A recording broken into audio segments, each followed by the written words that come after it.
This is OCU Basketball.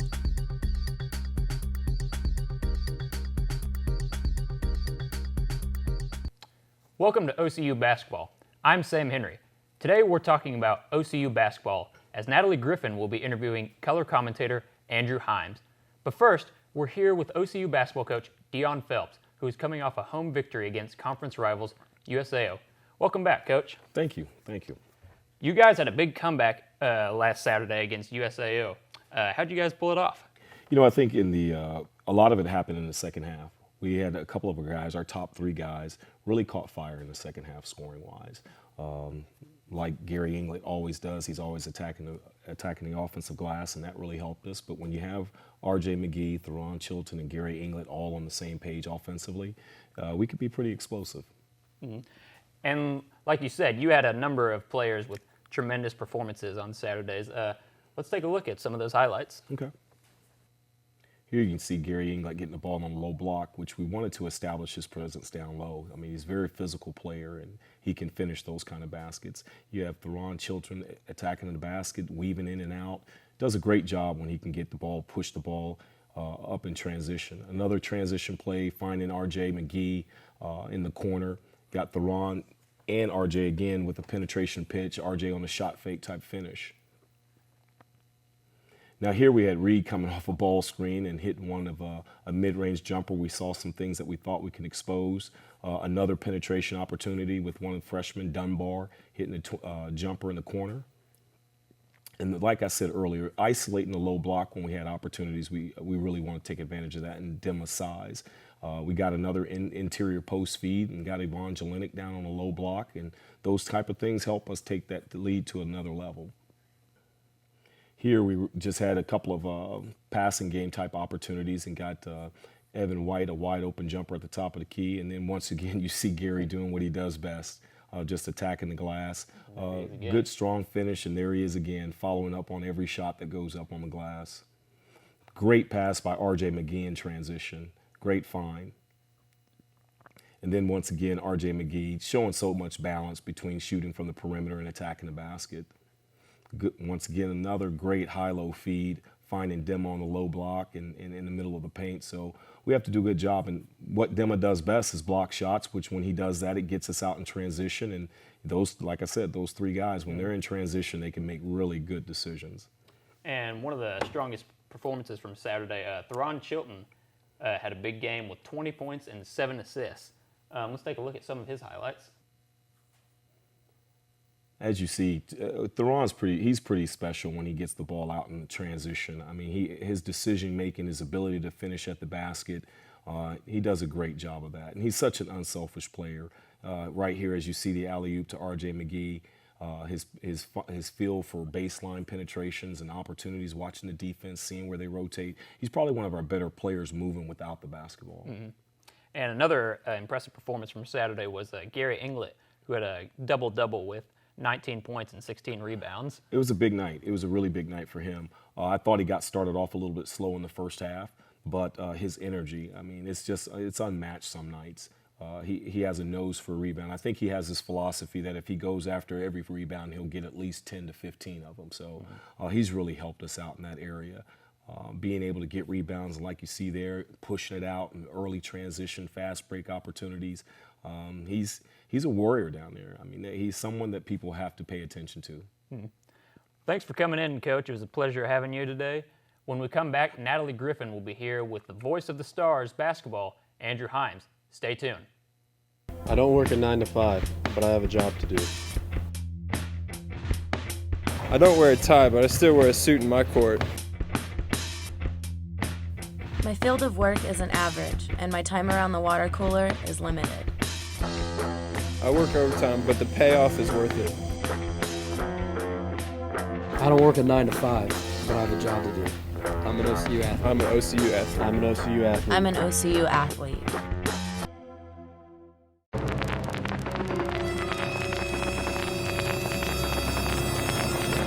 Get in the game.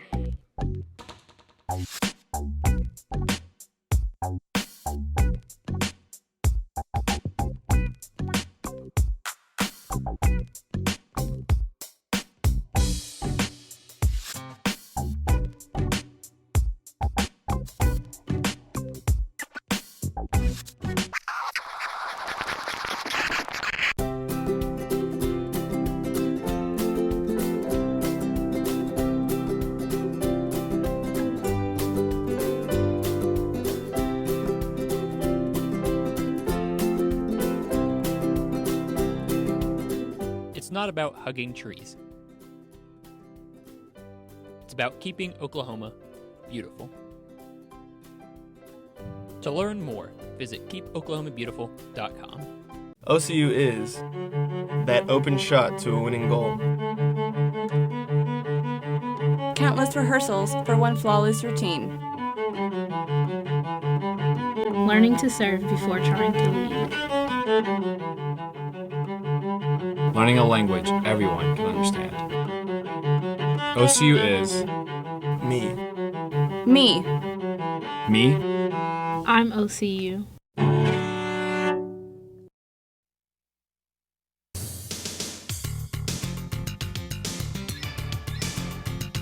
Welcome back. I'm Natalie Griffin, and today we're talking with Andrew Himes, voice of the Stars, about OCU's big wins against USAO. Let's start with the women's highlights.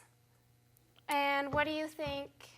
How do you think the women's did against the big win against USAO? Well, you look at it's a big win as far as the scoring column is concerned, but I know there are certainly things from this game that Coach Trammell is going to want to work on. You see here, Yvonne Neal, she had the big game, scoring 22 points, but they got contributions from all over the floor, which is what you expect. This is Marissa Wallace right here that you see 2 in a row going right to the basket, and what's interesting about this team right now and what's scary about this team right now is they're playing shorthanded.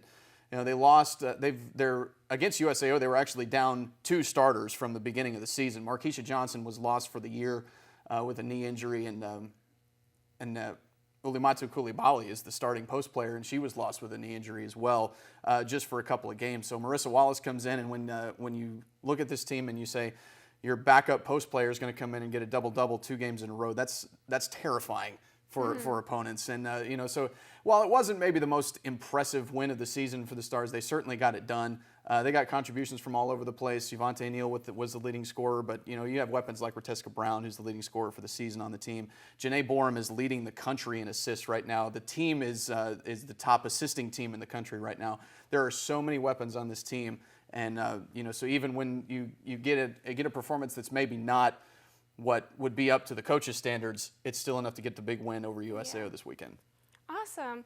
Well, moving on to the men's, how do you think their performance? They started a little behind and they caught back up and over USAO, and they had that big win. How do you think they approached that?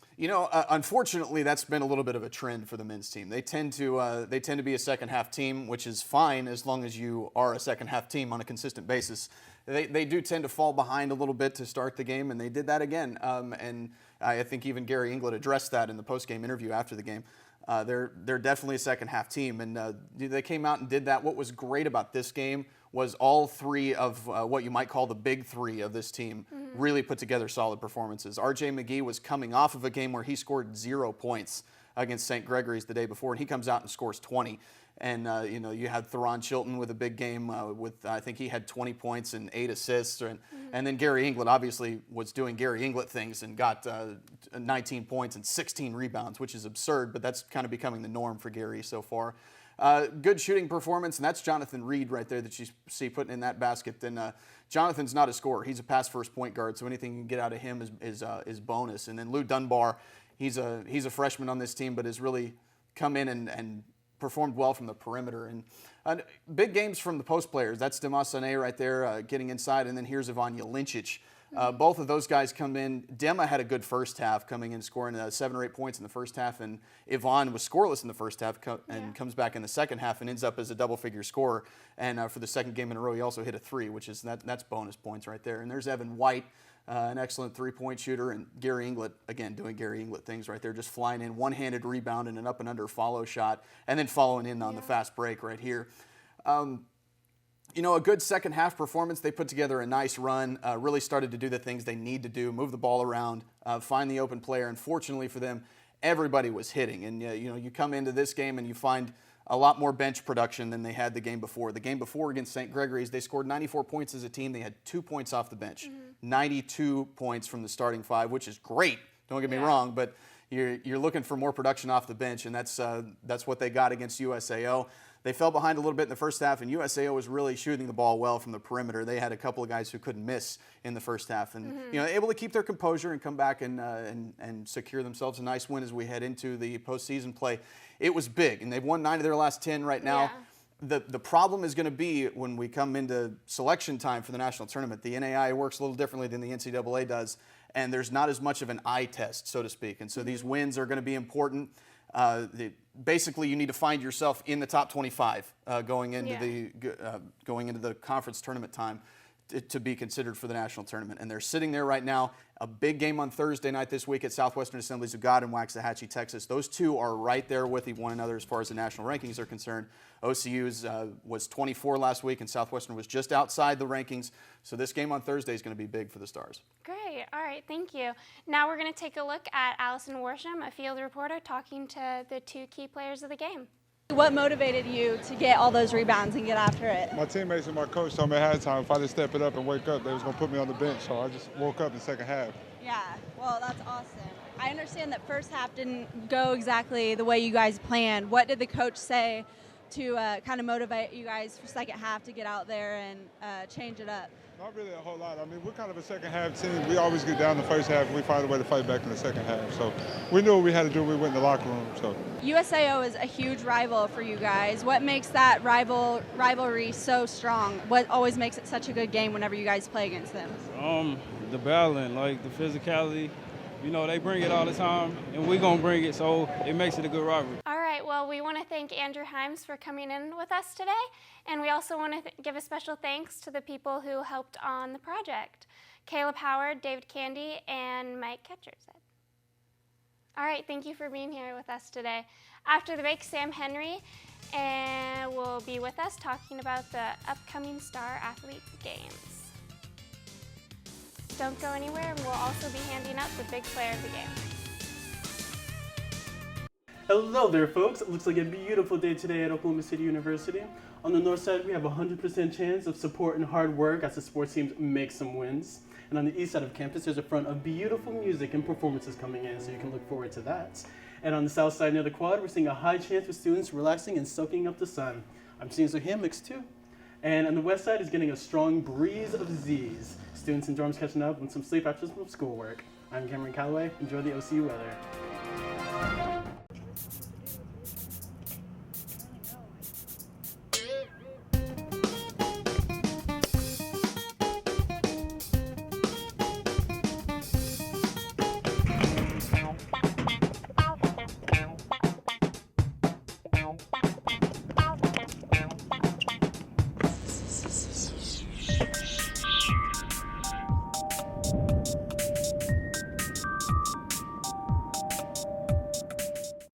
Darcy's a great mascot. He's very enthusiastic.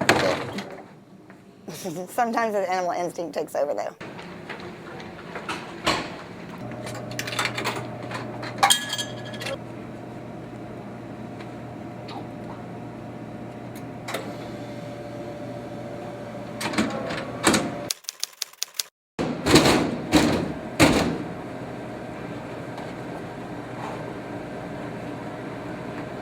The Stars in retreat. The shot goes up. Damasone comes out of nowhere, and another block for OCU. This guy's on fire. This kid owns OCU's record in blocks not only on the court, but off the court as well. Earlier today, he was busy crashing the boards. Just a rebounding machine. Even cleaning up the glass, giving a whole new meaning to garbage time. Damasone, MVP on the court, and keeping Oklahoma beautiful off the court.